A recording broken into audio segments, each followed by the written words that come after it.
Tá todo mundo aí com um papelzinho na mão. Nós vamos falar sobre o Sermão da Montanha. E nós estamos falando sempre inspirado no livro do senhor Honório Onofre de Abreu, tá? Que escreveu esse livro, A Interpretação Luz Imperecível. E ele é o grande mestre do Haroldo Dutra Dias, né? O Haroldo começou a estudar o Evangelho com ele, certo? Então ele é um grande conhecedor. Mais uma vez, olha o que eu estou falando. Mais uma vez, hoje, vamos estudar não o Evangelho que fala para o ser humano encarnado, gente. Mas o Evangelho que fala para o nosso espírito imortal, que é o que nos move. Porém, que fique claro, respeitamos todas as outras interpretações sobre esse tema. As bem-aventuranças constituem um extraordinário cântico de amor e de compaixão. Bem-aventurados são os felizes, venturosos, afortunados. A bem-aventurança ou a felicidade vem sendo prometida no decorrer dos séculos e aguardada com ansiedade por todos que se aproximam dos interesses espirituais ou que com eles se identificam, certo? Todo mundo está aguardando. Sem uma ideia perfeita, uma noção de como a conquistá-la, muitos esperam ou a busca mediante afirmativas ou posicionamentos puramente exteriores. Acha que lá ficar, né? Põe uma imagem lá, ora, e tá tudo certo. Não é assim. Nós espíritas sabemos que não é assim. A doutrina dos espíritos, abrindo perspectivas otimistas quanto ao entendimento da mensagem evangélica, nos aponta que qualquer conquista nesse terreno espiritual, né, é sempre resultado do trabalho perseverante com base na firme disposição de reeducarmos-nos. Não é nada externo, não. Nenhuma religião vai dar o livramento eterno, a salvação eterna. É a reeducação aqui dentro. Eu me fazer melhor. E uma montanha é, sem dúvida alguma, um exemplo ideal. Porque a nossa evolução é como escalar uma montanha, onde precisamos começar da base e irmos até o topo. Então nós vamos ver isso, tá? Só um minutinho, gente, deixa eu ver aqui.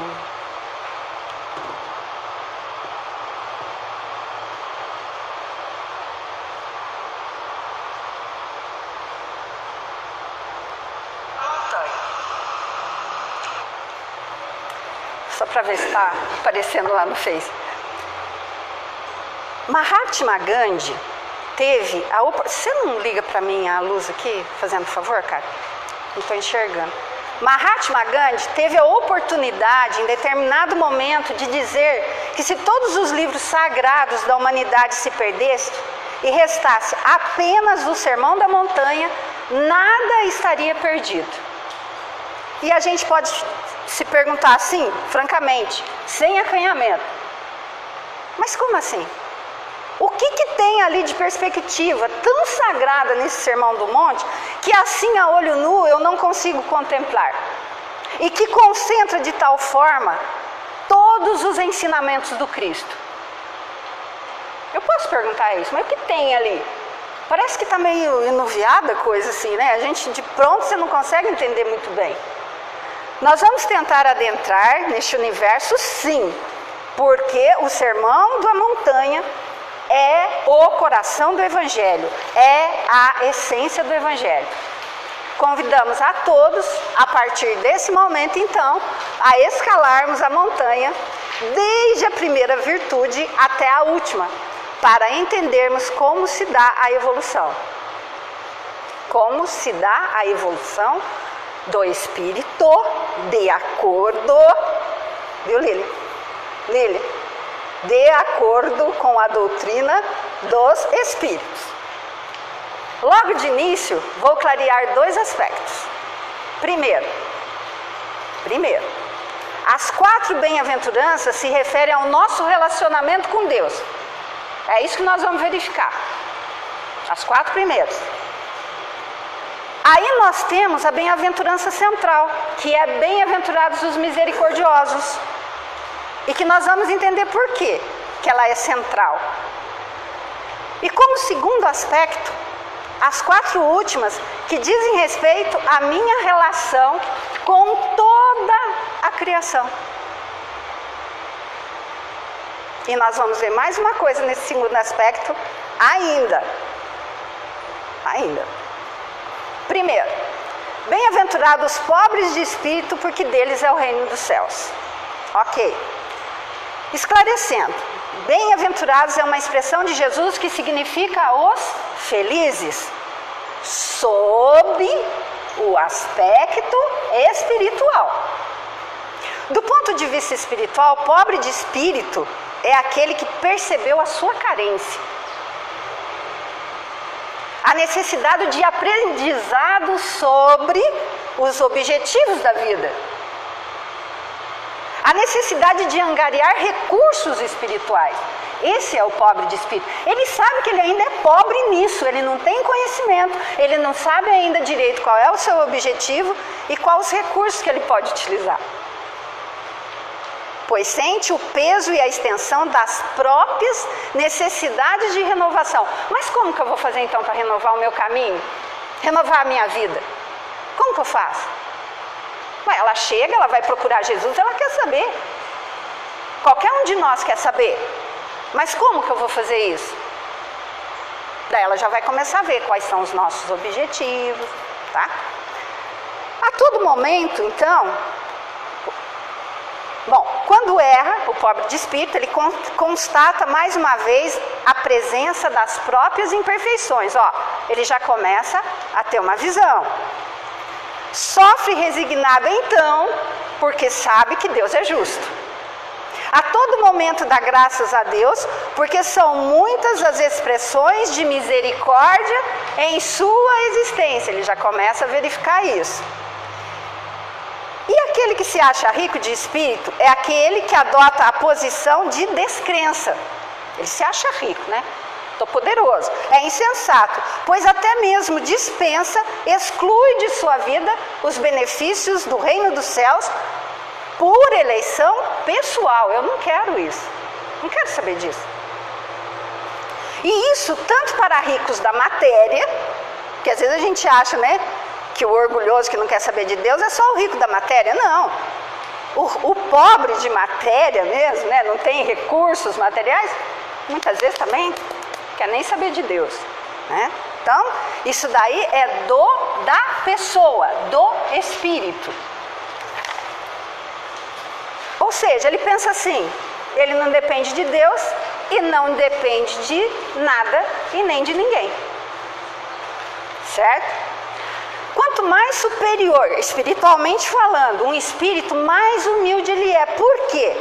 Porque ele entendeu que Deus é o provedor de todos nós, é o Pai amável, em cujas mãos repousam todos os recursos para a nossa evolução espiritual. Está lá. Basta pensarmos quantos corpos já utilizamos para viver aqui nesse planeta e alcançar a perfeição.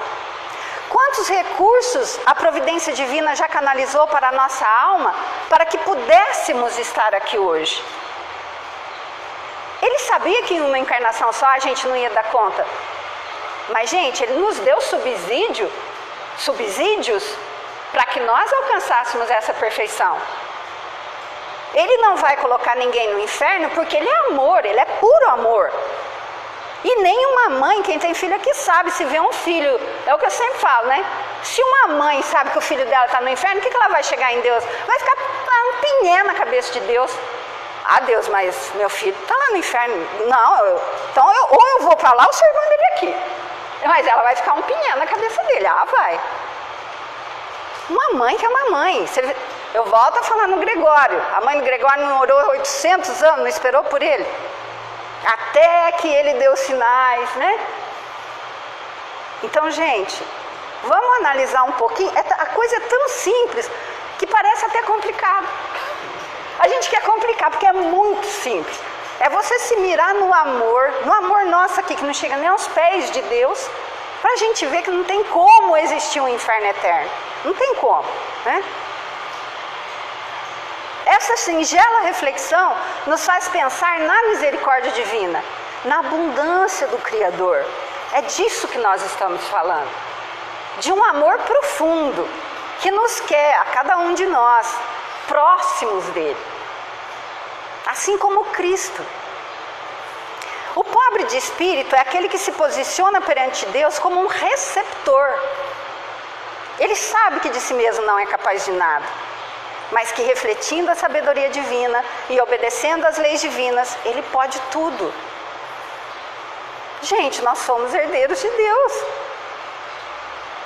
É essa a lição. Agora que vem.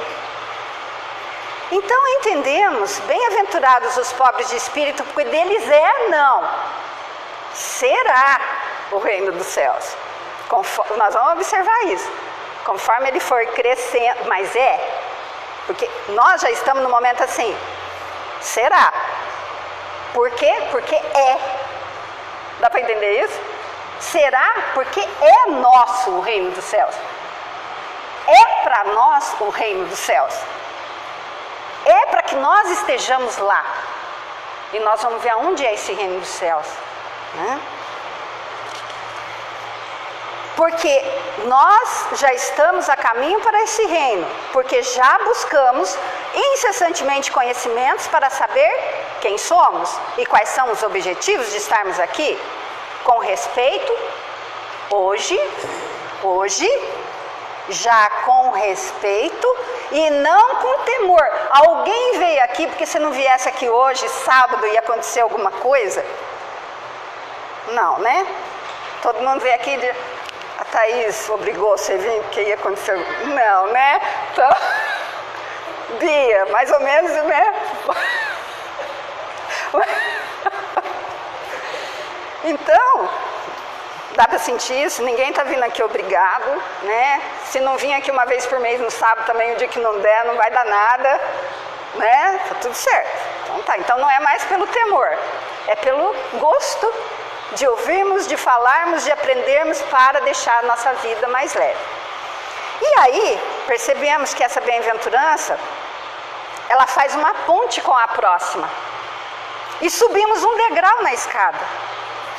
Veja, sim, eu não disse escala, eu disse escada evolutiva.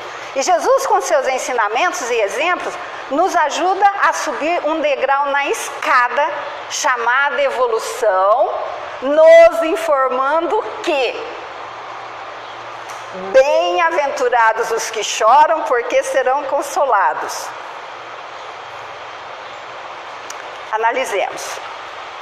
Quando desenvolvemos a busca pelo conhecimento espiritual, que gera o entendimento por que estamos aqui, quais nossos objetivos e principalmente que esta não é a verdadeira vida, de acordo com a doutrina dos espíritos, a verdadeira vida é a vida espiritual. Entendemos então que os nossos sofrimentos, as lágrimas que derramamos, funcionam como uma limpeza espiritual do nosso ser.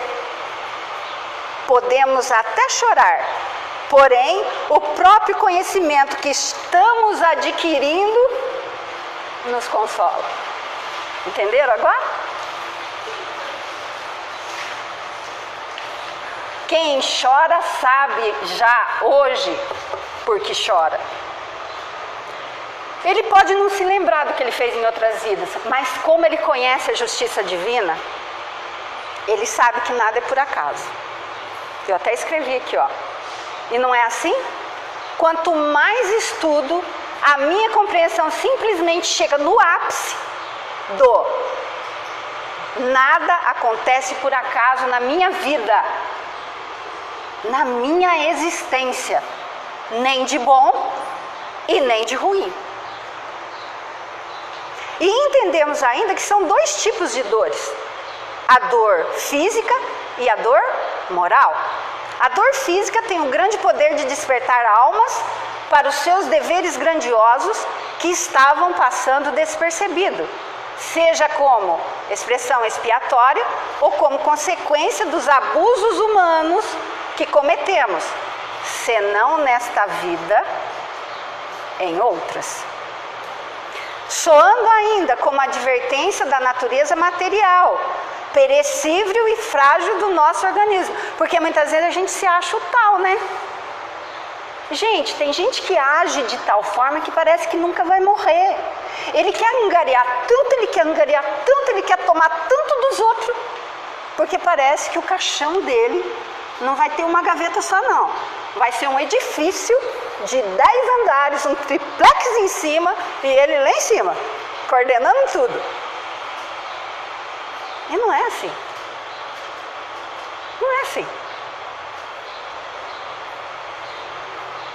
O corpo, o que vai ficar é o espírito, e tudo aquilo de bom que ele fez vai refletir na sua outra estada. Isso não é amor de Deus por nós?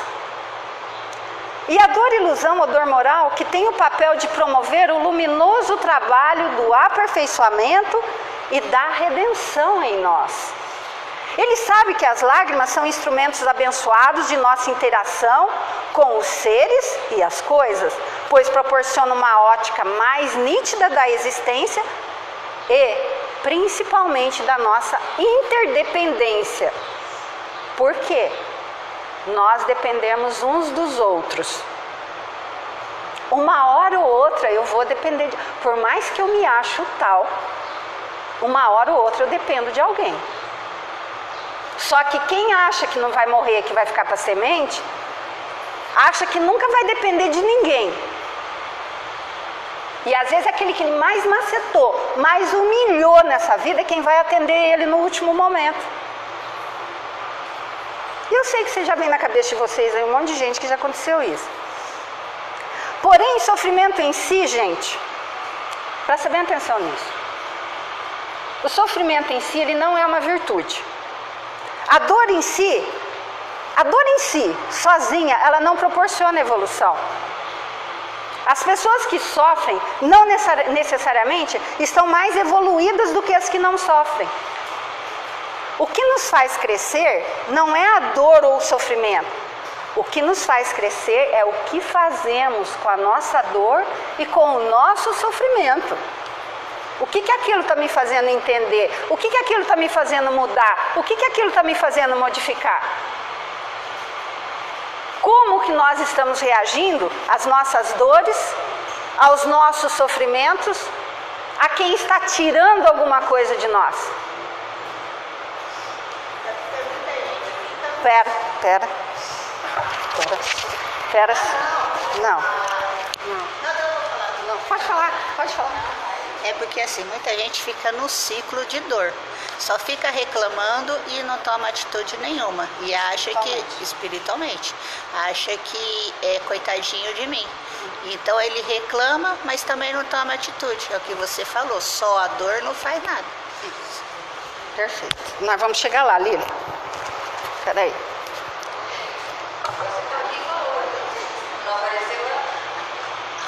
Mas daí não vai dar. Mas eu acho que deu para ouvir, né?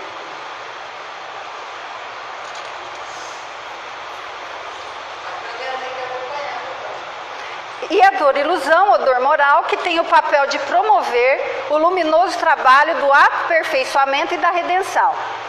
Nós já sabemos então que as lágrimas são instrumentos abençoados, né, de nossa interação com os seres e as coisas, pois proporcionam uma ótica mais nítida da existência e da nossa interdependência. Porém, sofrimento em si é uma virtude, a dor em si não proporciona evolução por si mesmo. Como nós reagimos a essas dores e a esse sofrimento, sim, aí vai Se nós reagimos de forma que estamos buscando nos renovar, o Dr. Décio Iandoli, ele diz o seguinte, que ele é um médico oncologista, tá? Então a especialidade dele é o estômago, câncer no estômago. Então ele diz que muita gente chega lá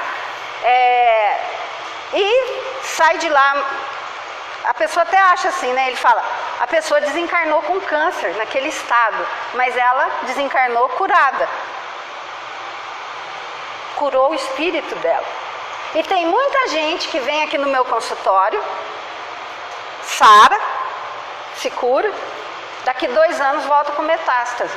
Ou seja, a pessoa não aproveitou aquele tempo que Deus deu para ela para ser mais humilde, para ter mais compreensão, para tratar melhor as pessoas, para tentar descobrir da onde veio aquele câncer. Igual eu falo, a dor no meu braço. Eu preciso descobrir o que eu estou fazendo de errado para que haja minha dor no braço. Então, é o que ele fala. Tem pessoas que morrem de uma determinada doença, seja ela qual for, mas morreu curada. Aquela doença não pega mais ela se curou, ela foi humilde. Então isso é espiritualidade, isso é a doutrina dos espíritos, né? Assim, os que choram serão consolados com o quê, gente? Gente, olha só. Com o que será consolado aqueles que choram? Com o próprio entendimento do que é o objetivo que nós estamos aqui. Do entendimento das leis que nos regem e também uma visão mais ampliada da divindade. Sabe que Deus não apenas favorece recursos de conforto, mas aponta com nitidez várias frentes de trabalho que aguardam a sensibilização do nosso coração para as empreitadas da ação no bem. Quanta gente se cura, gente, e se cura mesmo de um câncer. Porque aquilo abala tanto ela lá por dentro, que ela quer se curar, ela vai atrás da causa. Tem na Netflix um programa que é fantástico, eu assisti esses dias, que fala da mulher que estava com problema, que saiu um monte de ferida nela, assim, qualquer coisinha saiu aquele monte de ferida. Aí ela foi buscando, até que ela entendeu o que era. Era um problema que ela tinha com a mãe dela, que ela não conseguia sanar aquilo. Ou seja, veio de novo nessa vida a mãe e filha, só que elas não conseguiam. Então, o que acontecia? Aquilo, a hora que ela descobriu, começou a ter um entendimento diferente com a mãe, sarou. Então, o que são as nossas doenças? Pois bem, e disse o apóstolo Paulo, o amor cobre uma multidão de erros. Só o amor cobre uma multidão de erros, aquilo que nos adoece. Descobre-se nesse instante o caminho certo da alegria espiritual, porém às vezes achamos que a conscientização da natureza espiritual que temos chega um pouco tarde, quando a vida já foi desperdiçada e turbada, quando as forças já estão gastas e sem remédio. Põe-se então o homem a dizer, se no começo dos meus dias eu soubesse de tudo isso que sei hoje, quantas pessoas, quantos passos em falso eu teria evitado. Se houvesse de recomeçar, conduzir-me-ia de outra forma. No entanto, já não há mais tempo. O que a doutrina dos espíritos traz de consolo em relação a isso? Que eu acabei de falar. Contudo, assim como para o obreiro, o sol se levanta no dia seguinte, permitindo-lhe neste reparar o tempo perdido. Também para o homem, após o desencarne, brilhará o sol de uma nova vida. Tudo que você aprendeu em uma vida não será dispensado, não vai pelo ralo, você vai usar na outra. De uma nova encarnação, em que lhe será possível aproveitar a experiência do passado e suas boas resoluções para o futuro. E aí eu falo uma coisa para vocês, né? Hoje em dia a gente está vendo tanto vídeo, né? de criança desse tamanhiquinho assim, que toca, a outra que já faz escultura, a outra que já começa a ter um entendimento de física, desse tamanho assim, já está falando de física, de química. Aí você fala assim, porque o ser humano, ele tem está tão impregnado na cabeça dele a questão do milagre, que tudo para ele é milagre. Eu dou um duro para aprender matemática, dou um duro para fazer ciência, dou um duro. Aí vem lá, Deus bate com a varinha na cabeça de condom do indivíduo e ele sai tocando piano com 2 anos de idade, tem a dó. Não, em sã consciência, Silvani, você tem 3 filhos. Você ia batendo com condom na cabeça de algum deles para fazer alguma coisa diferente? Se não fosse pelo esforço, você não dá estudo? Quer estudar? Ótimo, vai estudar. Amara, quer estudar? Vai estudar. Quer ir trabalhar? Vai trabalhar. Não é assim? Agora, Deus vai batendo com varinha de condom. Eu sou louca para aprender a tocar violão. Já vem uma menininha lá esse dia no Face, a menininha com um tiquinho de gente, quase não alcançava o violão. É essas coisas que a gente percebe, gente. O que a gente aprende em uma vida não se perde. Só que nós temos que aprender várias coisas em vários setores da vida. Não é assim? É por esse fio de esperança no entendimento e equacionamento das causas de nossos sofrimentos e ainda pela adesão ao esforço de melhoria interior que somos levados a ser consolados. Deu para entender bem essa ponte do pobre de espírito por aqueles que sofrem serão consolados? Deu para entender? Ficou alguma dúvida, Thaís? Lília? Tá tudo certo? No pobre de espírito eu vou entender o que é a vida, quais são, os meus objetivos. Quando vem algum sofrimento eu já sei que foi por alguma coisa que eu fiz. Então eu serei consolado por mim mesmo. Por mim mesmo não, pelo ensinamento que o Cristo nos mandou através do Sermão do Monte. Vocês estão sentindo o que é esse Sermão do Monte agora? Nós já falamos dele aqui uma vez. E nos faz subir mais um degrau da escada, indo para bem-aventurados os mansos, porque eles herdarão a terra. Agora isso aqui é lindo demais. Se eu vou ficar falando lindo, acho que eu falo o estudo inteiro. Jesus sabia que para nós, hoje encarnados aqui, o mundo aparentemente é dominado não pelos mansos, mas pelos agitados, pelos violentos, pelos agressivos, pelos astutos. Não é isso. Estamos enganados. O planeta é regido pelo amor, que nos recebe seres que são acidentados da alma para a devida cura. Portanto, nós espíritas estamos conscientes de que esse planeta é um planeta escola hospital. Por isso que é do jeito que é. Você quer no hospital e não vê gente com dor? Que acabou de sair da cirurgia ou que vai entrar para a cirurgia? Você quer ir numa escola e ver pessoas lá que não estão querendo aprender? Tá? Mas ele afirma que os mansos são esses que possuirão a terra. Não é isso que Jesus fala? Os mansos possuirão a terra? Mas o que significa isso? Possuir a terra significa possuir a si mesmo. Só possuímos a nós mesmos quando nos tranquilizamos. Está acontecendo o que for. Eu falo assim, bom, aconteceu, tinha que acontecer. Então agora, vida para frente. Outra coisa melhor, ou se eu acho que foi uma injustiça, se for uma injustiça, vai ser corrigido por Deus, eu estou de boa. Eu só preciso o quê? Ser dinâmico e trabalhar, e nós vamos ver isso. Quando estamos revoltados, quando estamos irritados ou perturbados com alguma situação, simplesmente não possuímos a nós mesmos, somos possuídos pelas emoções que nos dominam, certo? Quando estamos com raiva, somos possuídos pela raiva. Quando estamos muito tristes, somos possuídos pela tristeza.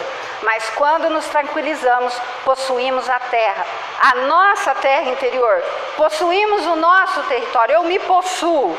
Nos apropriamos e controlamos as nossas emoções. Então, enquanto observamos o mundo que vivemos nos dias de hoje, encontraremos os mesmos problemas da época de Jesus. E como é difícil também nos dias de hoje nos tranquilizar, principalmente nas grandes cidades, né? Quando existe tanta agitação, tanto distanciamento das pessoas, tanta dificuldade de interação afetiva, tanta ansiedade. Eu coloquei aqui nas cidades grandes, mas, gente, até aqui, tipo de Cambará, Jacarezinho, está desse jeito. É um distanciamento das pessoas, uma das outras, né? A ansiedade antecipatória, aquilo que nos ocupa daquilo que ainda não aconteceu. Quando não estamos vivendo no presente, ainda estamos no passado, ou já estamos tentando viver o futuro que ainda não aconteceu. Quer dizer, a gente nunca para, né? Não senta. Se não acontecer uma coisa, estou na outra, mas eu não estou querendo ficar de posse de mim. São situações comuns no nosso território mental, no território do nosso coração.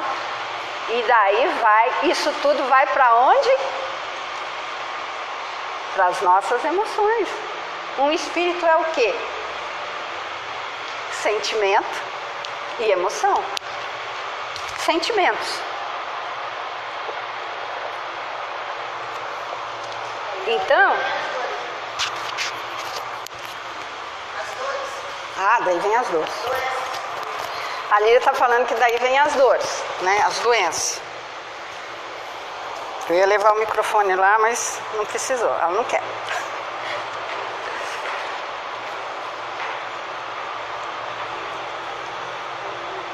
Toda vez que perdi a minha paz, e a gente observa, né? Toda vez que perdi a minha paz, perdi a razão. Porque a razão nunca está do lado da pessoa que perdeu a paz, já dizia Mahatma Gandhi. Percebemos assim que é nas terras interiores que estaremos trabalhando conscientemente, no sentido de usufruirmos dos bens eternos que o Criador, como Pai, tem reservado aos filhos que dele se aproximam, os quais, por sua vez, se transformam em polos distribuidores de luzes maiores. Ô Bia, tem uma cadeira aqui, ó. Tá?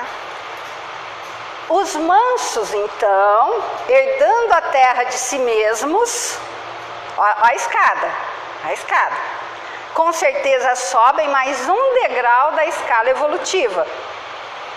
E quando se é manso, vejam, nos encontramos com a justiça. E neste degrau Jesus diz, olha que interessante, bem-aventurados que têm fome e sede de justiça, porque serão fartos.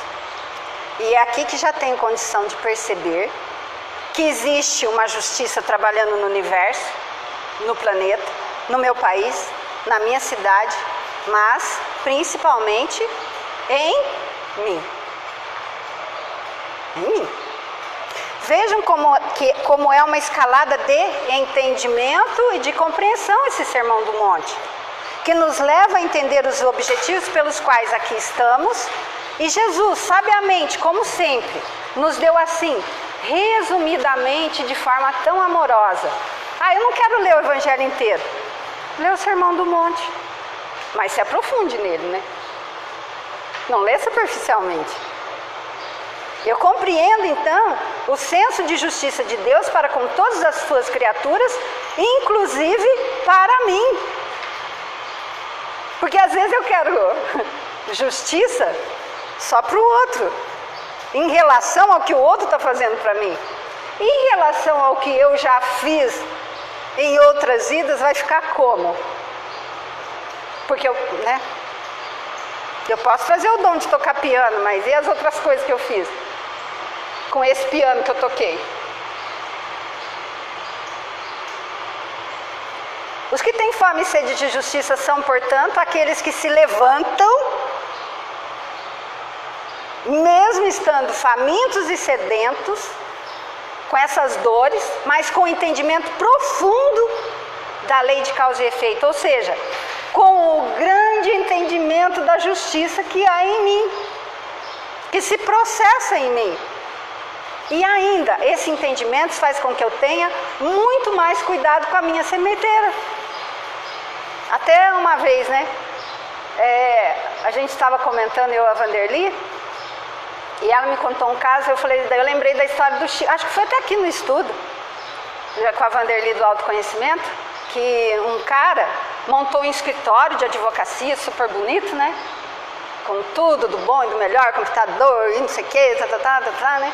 Aí entrou um cara lá e roubou o escritório. E ele era amicíssimo do Chico. Ele falou: Chico, puxa vida, eu faço tanta coisa boa para todo mundo. Montei o escritório, foram lá, acabaram com o meu escritório. Daí ele virou e falou pro cara, né? Meu amigo, você só está devolvendo aquilo que um dia você pegou de alguém. Nessa vida ele não pegou nada. Então, gente, quando a gente começa a ler livros sérios da doutrina dos espíritos, sério que eu digo assim, eu falo isso mesmo, não é romancinho, não vou nem citar autor. Você quer ler um romance? Lê Paulo Estevam, lê há 2000 anos. Lê Boa Nova. Você vai ver o quanto de coisa que a gente vai aprender.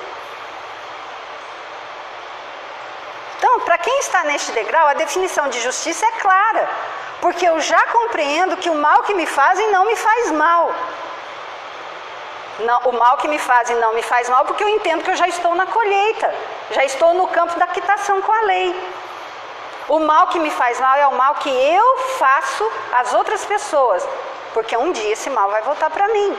É claro, mesmo quem não é espírita já fala isso.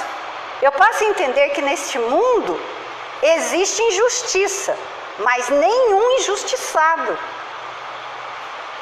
Inclusive entendo que qualquer acontecimento ruim a meus olhos não reconhecerei como injustiça, mas sim um ressarcimento que eu estou provocando para a vida.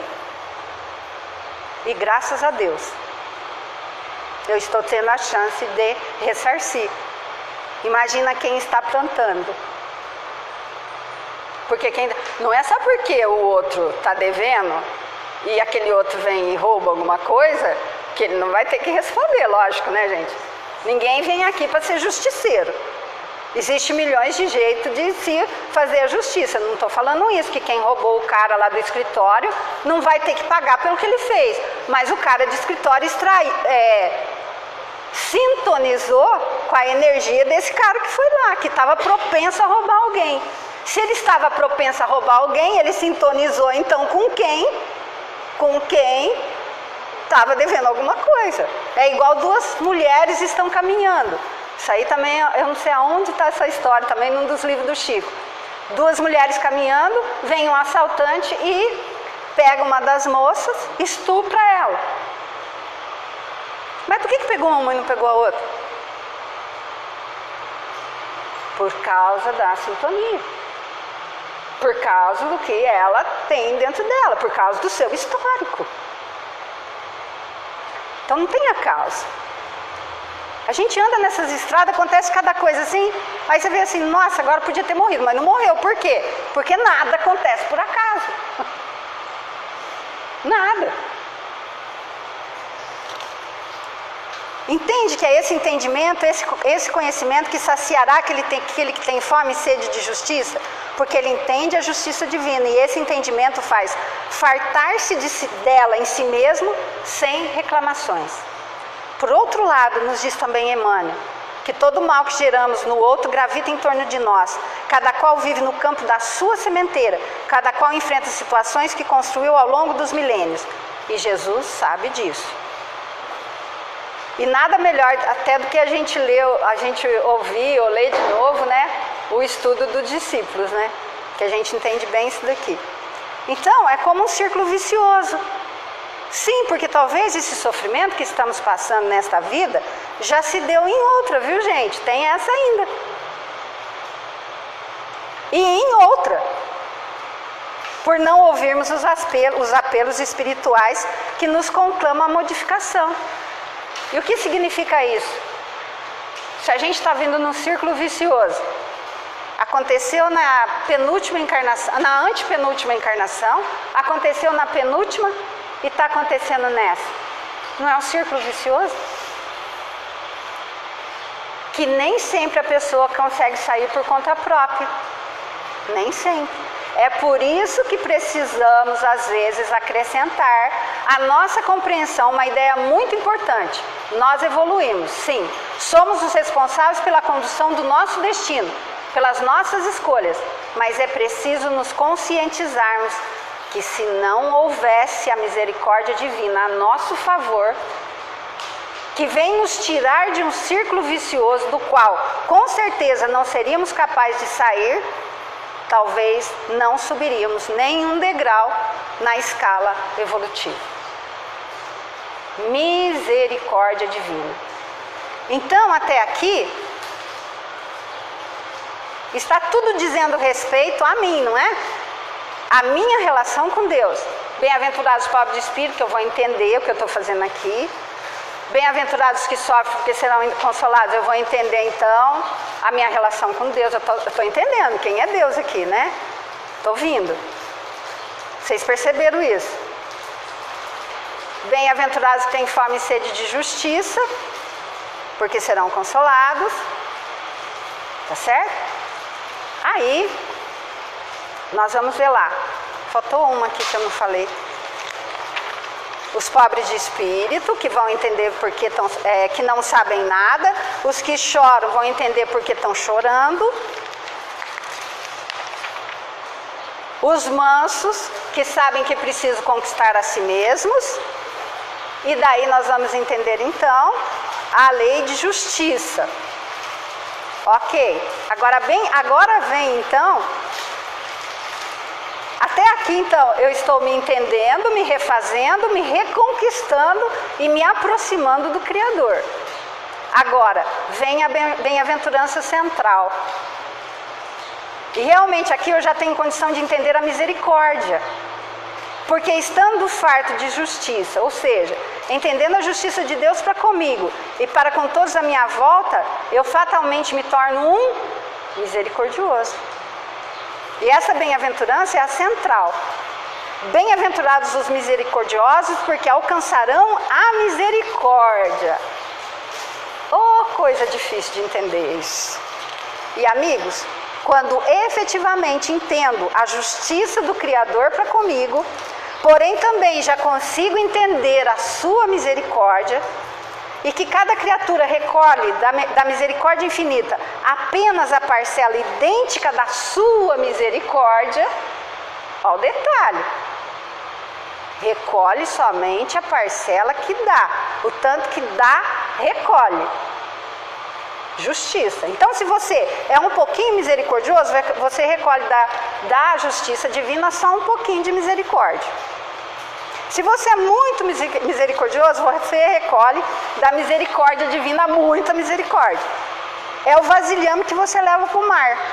Você pode levar uma tampinha de refrigerante, pode levar um galão de 5 litros. E tem uns que chegam num caminhão-pipa.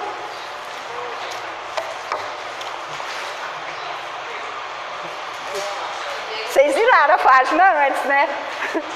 Chico, por exemplo. Com certeza, ele deve levar uma frota de caminhão-pipa, né? E foi o que menos quis abusar da misericórdia divina, porque ele tinha médiuns que curava. E os amigos dele falavam assim, ó, ô Chico, por que você não chama lá nem aquele médium, seu amigo, para curar o seu olho? Não, meu filho, eu preciso entender bem, tá bem ciente dessa dor no meu olho. Gente, quem faz isso? Fala assim, André, tem uma pessoa lá que... André, sai correndo. Mas vai botar depois. Só vai prorrogar. Vou, e se não ficar pior. Chico conseguiu. É nós que decidimos, então, qual é a vasilhinha que a gente vai levar, né? Misericórdia, então, gente, é sentir o amor de Deus para comigo. para poder entender a situação do outro. Sentir. Não é pensar na situação do outro, é sentir a situação do outro. Tem uma diferença muito grande. Porque, como diz Emmanuel no livro Paulo e Estevão, a vida exige muito mais compreensão do que entendimento. Nenhum de nós encarnados somos capazes de entender plenamente a vida.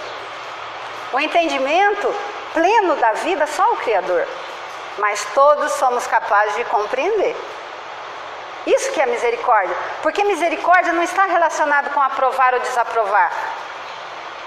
Vamos fazer uma situação simples de entender. Quando um doente chega diante de um médico, eu pergunto, a preocupação do médico está em aprovar ou desaprovar a doença dele? Ele vai falar assim, você comeu muito doce, né? Ficou diabético? Azar seu, então. Se dane agora. O médico vai fazer isso? Ele nem pergunta, ele vai falar, você tem um histórico, você está com diabetes, você tem que fazer isso, isso e isso. Claro que não, ele está preocupado em saber se aquela doença é certa. Ele nunca vai estar preocupado em saber se a doença está certa ou errada para a pessoa. Ele está preocupado em atender o doente. Isso que é ser misericordioso. O misericordioso não está comprometido com o julgamento. Ah, você comeu doce? Azar seu. Ele está comprometido com auxílio e cooperação. Portanto, se não puder nem auxiliar nem cooperar, gente, que a gente não julgue. Porque a aprovação e desaprovação é um atributo da justiça divina. É ela que estabelece os responsáveis e é ela que conduz os responsáveis. É a justiça divina que vai conduzir os responsáveis à tarefa do restabelecimento. Não queira ser Deus, lembra que a gente falou? Teremos nós e todos os seres viventes sempre que restabelecermos de alguma forma perante a vida tudo aquilo que fizemos para perturbá-la. É da lei divina que nos rege. Mas quem determina isso, gente, não vamos querer nós determinar não, viu? O que o outro vai passar, né, Silvanese? Você comeu doce, vai ficar trancado dentro do quarto 1 ano sem comer doce agora, tá? Pra você aprender. Não é assim. Não vamos esquecer. Justiça quem determina, então, é Deus. Não vamos querer fazer justiça, porque a gente não sabe. A nós compete auxiliar, cooperar, e isso é misericórdia. Ah, e tem a história da mulher, que o assassino veio, tirou a vida do filho da mulher. O que ela fez? Ela chorou? Chorou. Só que ela começou a visitar o preso na cadeia, falar com ele. Aí os caras lá pegou e falou assim, mas o que a senhora vem tanto aqui fazer com esse moço, meu Deus do céu? Matou o filho da senhora? Mas ele já está melhorando, ó. Eu estou falando de amor com ele, porque eu não quero que nenhuma mãe mais passe por isso. A misericórdia. A misericórdia. A dor em mim foi tão grande que eu não quero que nenhuma mãe passe por isso. Precisa ser espírita, católico, evangélico? Não, é ter coração. É ter Deus. Não importa a religião. Não é fantástico isso? E tem um homem também, um casal. O cara veio e matou o filhinho dele pequenininho e eles começaram a visitar o cara na cadeia.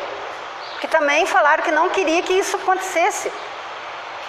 Mas isso daí aconteceu na minha família. Peraí. Falar de perdão.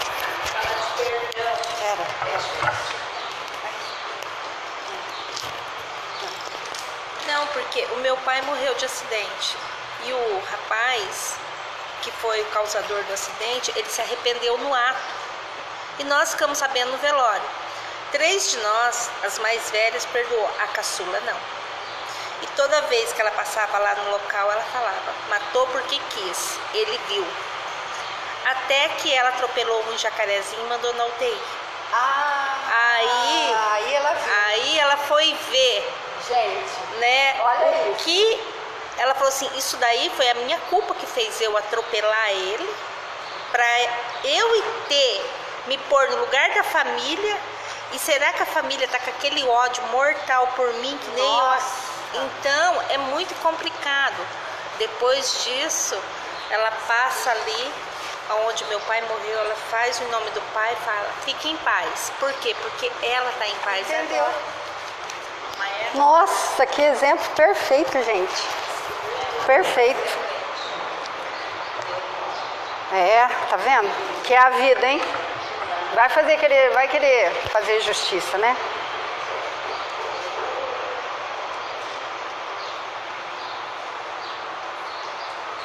Então, misericordioso é aquele que entendeu a fragilidade humana. E mais, a sua própria fragilidade. Por isso, ele se enche de amor pelo semelhante. Porque ele entendeu que toda criatura humana é feita de luz e sombra. Todos nós estamos num laborioso curso de aperfeiçoamento da alma. Por que querer massacrar o outro? Até lá seremos um entrelaçamento de luz e sombra. Para amar integralmente é preciso encher o coração de misericórdia quando lidamos com as mazelas humanas. Porque senão a vida se torna uma tormenta. Olha a ponte que a misericórdia faz. O exercício da misericórdia nos leva a ser puros de coração. Até então eu estava em um movimento ascendente para Deus. Estava no movimento ascendente aqui, ó. Aí eu chego aqui na misericórdia. Eu me igualo a todos nesse momento. Tá aqui, pobre de espírito, aqueles que choram, os mansos, aquele que tem fome e sede de justiça. Chega aqui na misericórdia, eu estou entendendo então que eu posso errar, o outro erra, eu tenho compreensão de tudo que está acontecendo, que nada acontece por acaso, como que eu tenho que fazer, como que eu não tenho que fazer, que todos nós estamos com o objetivo de crescer, evoluir. Então, a ponte que a misericórdia faz, o exercício da misericórdia nos leva, sim, a ser puros de coração. Até então, eu estava no movimento ascendente para Deus. Agora, começo a descer, auxiliando o próximo. Como assim descer? Eu não esqueço essa pergunta da Lília no outro estudo que a gente falou sobre a bem-aventurança. Como assim, Andréia? Falar nisso, a Lília nem está falando muito hoje. O que aconteceu? Está com medo do microfone? Agora, como que é esse descer, gente? A Lília ficou encucada da outra vez. Porque somos estimulados, encorajados pelos objetivos de aperfeiçoamento espiritual para o trabalho no bem, registrados no Evangelho e na doutrina dos Espíritos. O esforço do burilamento dos nossos sentimentos representa como que a face do espelho da alma, permitindo que ela reflita em todas as direções a grandeza e a bondade do Criador. Agora eu quero só saber uma coisa aqui, em sã consciência. Nós vamos conseguir subir essa escada em uma vida só? Capaz! Então, vocês estão vendo como que é simples, gente? Porque Jesus está falando que eu tenho que subir essa escada. Eu tenho que fazer esse caminho de ascensão para Deus. Eu tenho que me contactar com Deus. Então agora eu vou descer. Mas eu vou descer porque quando a criatura chega lá no topo, ela quer o quê, gente? Ela quer que todo mundo sinta aquilo que ela está sentindo.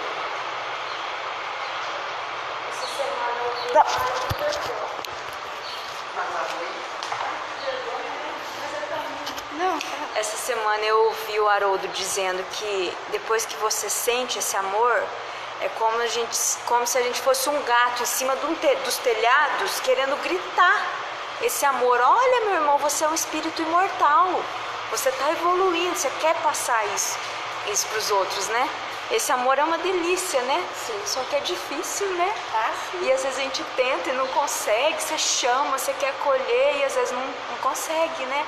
Mas é como um gato em cima do telhado gritando, coisa mais linda ele falando. Ai, meu Deus.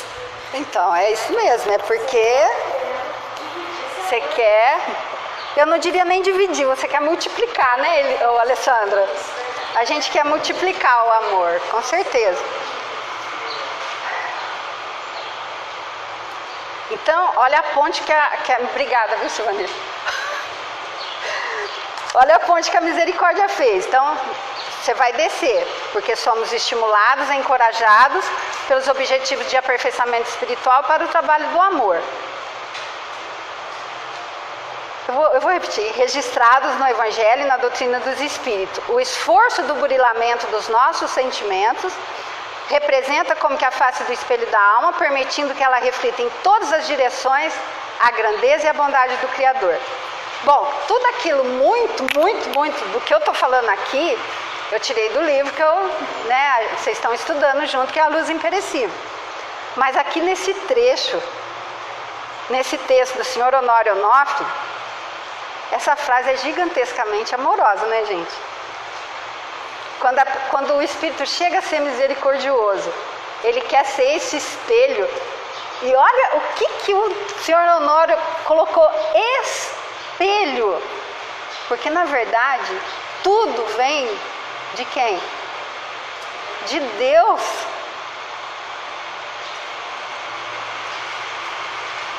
Deus é a imagem do espelho. Dá para entender isso, gente? Olha a profundeza do seu Honório. Portanto, a descida não é humilhação, mas grandeza da alma, que atingindo os píncaros do amor, retornam para espelhar nos seus irmãos a bondade do Criador. E essa bem-aventurança fez o que em nós? Limpou o nosso coração. Bem-aventurados os limpos de coração, porque eles verão a Deus.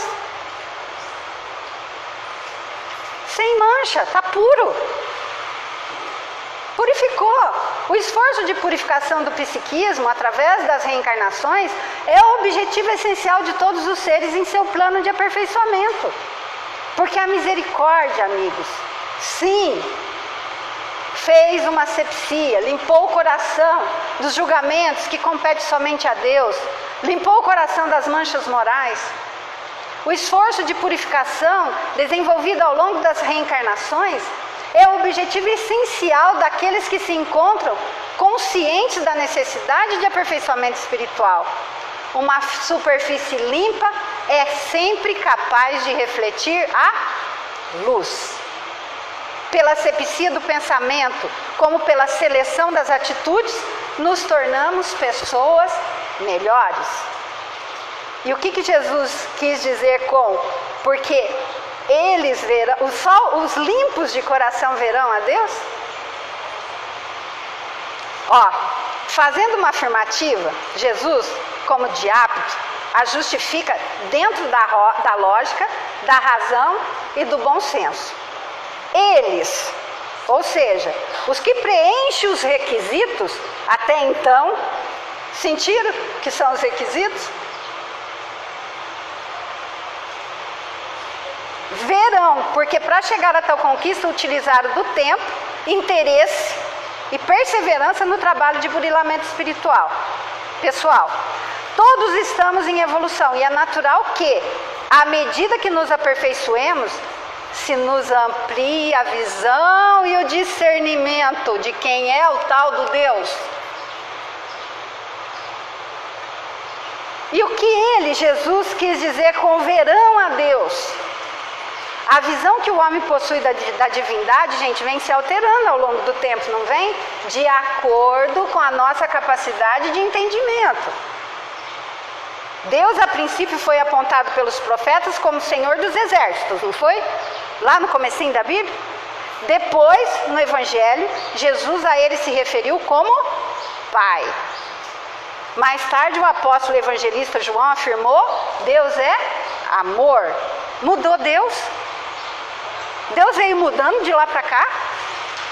Não, ele é imutável. Evoluiu e aperfeiçoou-se o quê? O entendimento humano. Quando isso acontece com alguém, esse alguém naturalmente se coloca a caminho desta bem-aventurança. Ora, se Deus é o bem, o amor, a caridade, a misericórdia e o progresso real em todas as coisas, reconhecendo tudo isso, estamos vendo-o. Apenas assim estaremos percebendo o Criador presente em todos os aspectos de sua obra, a partir de nós mesmos. Deixe então de atribuir forma a Deus. Porque tem gente que fala assim, se Deus existe mesmo, que apareça aqui para mim, né? Porque Deus não é enxergado, mas não pelos olhos.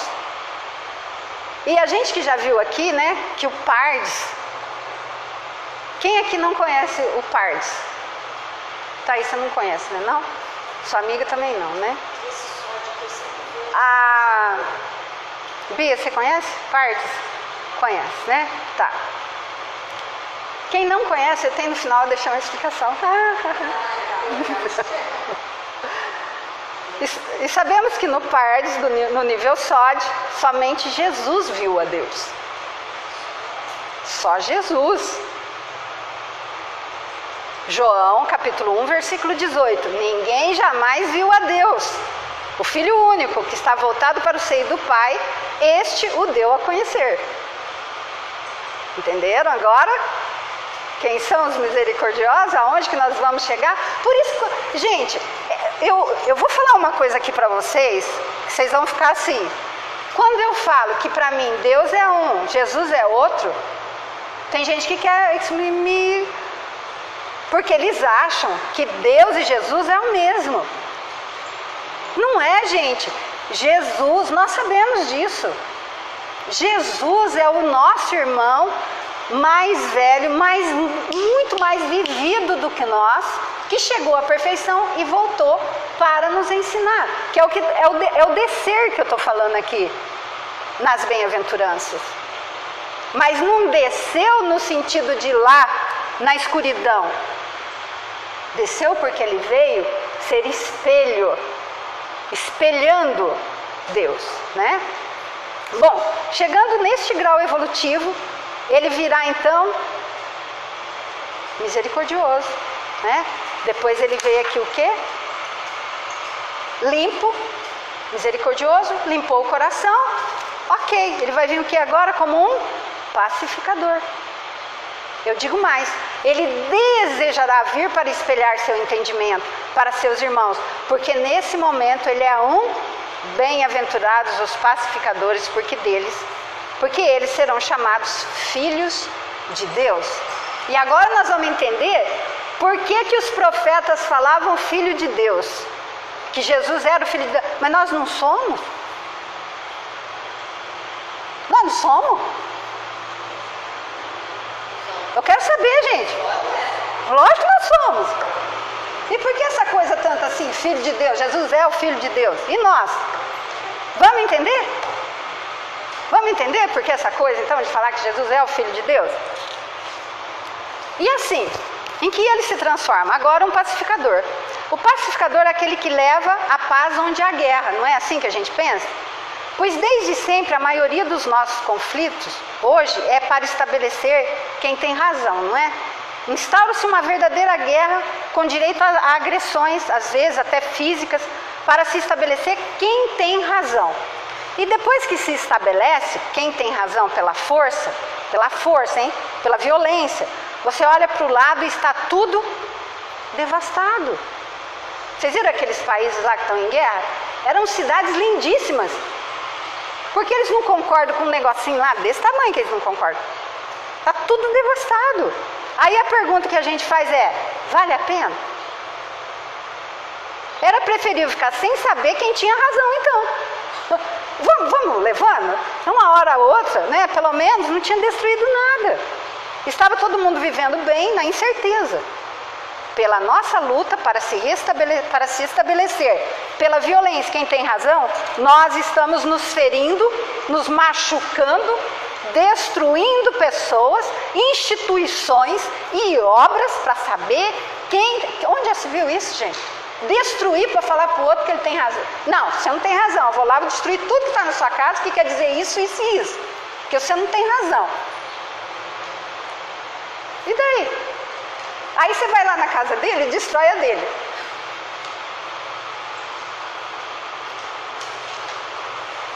preferível não saber. Neste caso, é preferível não saber. Porque a verdade absoluta é só atributo de quem? Do Criador. Assim, entendemos que o verdadeiro pacificador espiritual é um pacificador de corações. Porque Jesus mesmo disse que seria um coração por vez. Eu não vou querer, falei, o seu Osvaldo vir aqui violentamente para ele seguir Jesus. Aí eu vou lá na casa da minha cunhada, pego o meu sobrinho violentamente, trago ele aqui porque eu quero que ele conheça Jesus. E ai dele se ele não vier. Eu vou macetar a bicicleta dele.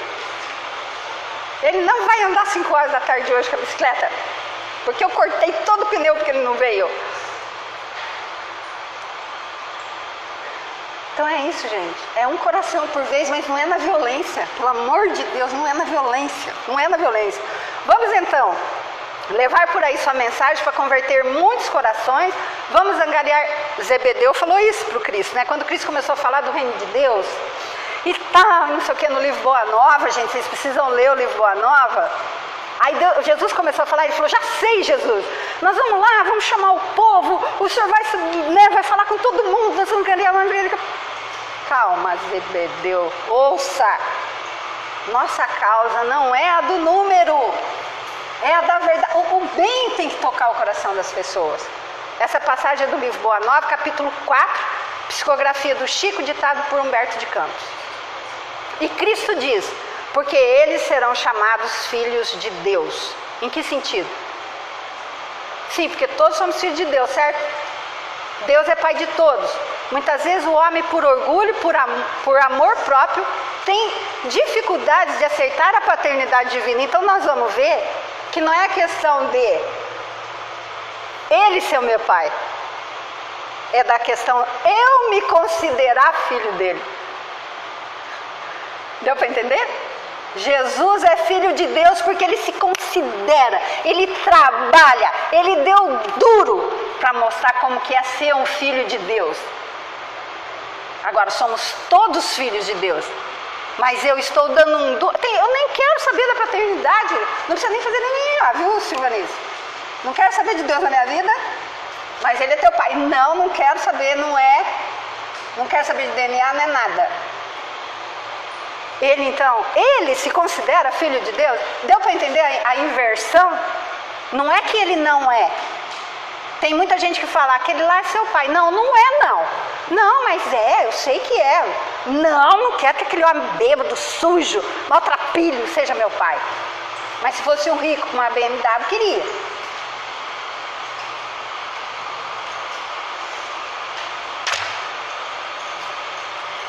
Agora eu não conheço Deus. E se eu conhecer Deus, eu vou ter que mudar tanta coisa na minha vida, né? Então, muitas vezes o homem, por orgulho, por amor próprio, tem dificuldade de aceitar a paternidade divina, procurando viver como irmãos um dos outros, e estamos admitindo Deus como pai. Eu considero a Alessandra minha irmã, considero a Thaís minha irmã, considero a Bia minha irmã, considero a Lília minha irmã, todo mundo aqui eu considero. Então, quem que é nosso pai, então? Deus. Agora, quando eu não quero saber de Deus, eu vou tratar a Mara de qualquer jeito, não estou nem aí.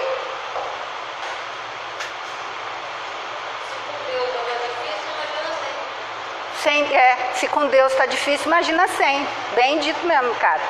Os pacificadores, por causa da sua atuação, estendendo a partir de si mesmos as dádivas da fonte maior, serão chamados, serão reconhecidos como filhos. Eu quero saber se deu para entender. Serão chamados e reconhecidos como filhos de Deus. Deu para entender? O trabalho de pacificação deve inspirar-se num profundo amor aos semelhantes, sem peias ou sentimentalismo. Sabe o que é sem peia, gente? É sem ficar... como que a minha mãe fala? Como a senhora fala, meu mãe? Sem ficar melando muito, sabe? A pessoa, venha, vai. Ai, lá é tão bom. Alessandra, tão bom lá no centro. Vamos lá, cara. Você não sabe, você não tem noção. Para, gente.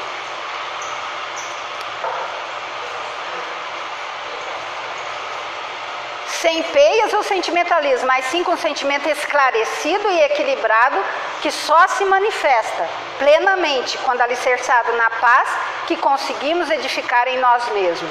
Por isso sempre digo e digo ainda hoje. Por isso eu sempre digo e digo ainda hoje. Auxilia e passa.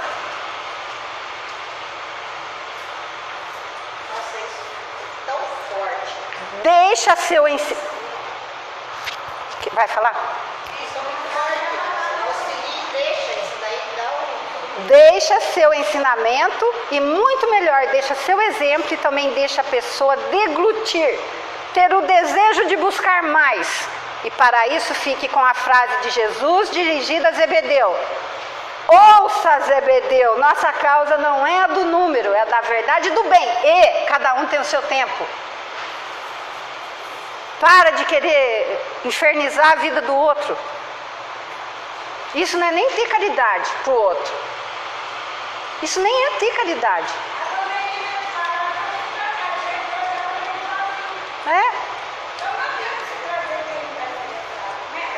Jesus é a porta para sairmos do ateísmo, do materialismo, para a condição de filhos de Deus. E mais, de nos alegrarmos com esta condição. É preciso que eu me alegre a ser filho de Deus, para eu buscar os seus ensinamentos. Para tanto é preciso crer, não por uma crença mística, contemplativa, mas por atitude operosa, alimentada pela fé raciocinada, capaz de promover com a renovação do mundo interior, também a do exterior, com os exemplos e benefícios que espalha. Então observe, ele já conquistou a bênção da paz. Agora ele leva a bênção para seus irmãos. E aí que vem a perseguição. E assim a maior causa dessa perseguição é porque eu não quero admitir que fiz tudo de errado até agora. Não quero admitir que existe algo maior. Então assim eu vou perseguir o humilde, vou ficar embasbacado com sua entrega e seu desapego. Tem até a história de um turista que visitou um sufi. E ficou aquele cara que fica... E ficou surpreendido ao ver a casa do sufi. Era um quarto simples. A única mobília que ele tinha, um tapete e uma lâmpada de querosene. O turista perguntou, Sufi, onde está a sua mobília? O Sufi disse, onde está a tua? O turista não entendeu. A minha? Mas eu sou apenas um visitante aqui nesse país, nessa casa, né? Eu também, disse o Sufi. No nível sódio, agora, ele, Jesus, sofreu sim perseguição pelos acidentados da alma que tem medo de injeção, como se fosse uma injeção. Vamos imaginar, sabe a injeção que cura infecção e é dolorida? Pra caramba! A gente vai tomar já com aquela sensação ruim, né? Vai doer, vai doer. Então eu vou querer correr do enfermeiro que vai aplicar a injeção. Ou eu vou querer ainda que ele nem existisse. Mas uma hora ou outra vai ter que encarar a injeção. É mais ou menos isso que leva o enfermeiro, nosso enfermeiro, a saber de antemão que ele, quem que é o nosso enfermeiro que eu estou falando aqui? Jesus. Então esse enfermeiro, ele já sabe, bem-aventurados os que sofrem perseguição por causa da justiça, porque deles é o reino dos céus. Porque um dia ele tomou a injeção, Jesus, como irmão mais velho, um dia tomou a injeção e sentiu em si os benefícios dela, apesar de dolorida. Depois ele sentiu a cura. E por isso hoje ele aprendeu a dar o remédio. Deu para entender?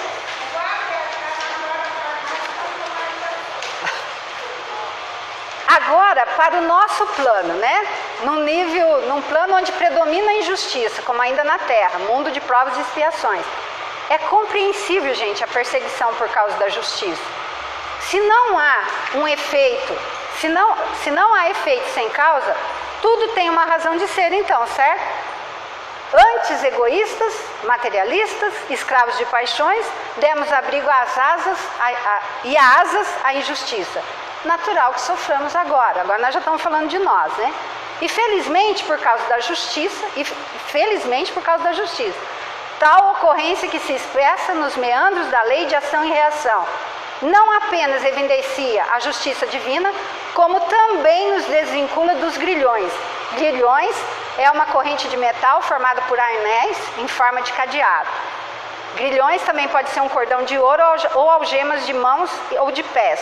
Outro significado para grilhões é o de cadeia, prisão.